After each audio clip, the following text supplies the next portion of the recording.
وعلیکم ورحمۃ اللہ وبرکاتہ۔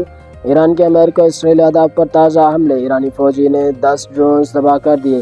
ایران نے امریکہ اسرائیل اہداف پر تازہ حملے کیے ہیں۔ ایرانی فوج نے کہا ہے کہ امریکہ اسرائیل کے اہداف پر 40 سے زیادہ میزائلوں سے حملہ کر کے 10 ڈرونز تباہ کر دیے۔ خبر ایجنسی کے مطابق ایران نے امریکی اسرائیلی حملوں کے جواب میں کویت اور بحرین میں امریکی فوجی اڈوں کو نشانہ بنایا۔ 40 سے زیادہ میزائلوں سے حملہ کیا گیا۔ ان حملوں میں امریکہ اسرائیل کے 10 ڈرونز مارے گئے۔ ایران نے واضح کیا ہے کہ اگر امریکہ اسرائیل نے رجیم کی کوشش کی تو اسرائیل کی جوہری سائٹس ان کا نشانہ ہوگی۔ واضح رہے کہ مشرق وسطی جنگ سے فضائی آپریشن شدید متاثر، ہزاروں پروازیں منسوخ ہو چکی ہیں۔ اس جنگ کے نتیجے میں فضائی بحران شدت اختیار کر گیا۔ جنگ سے بچنے کی ہر ممکن کوشش کی، دفاع نہ گریز تھا۔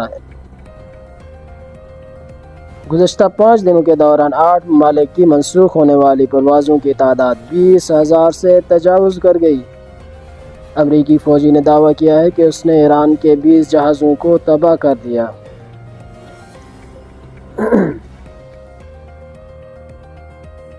مزید خبروں اور اپڈیٹس کے لیے بنے رہیے NNC نیوز کے ساتھ۔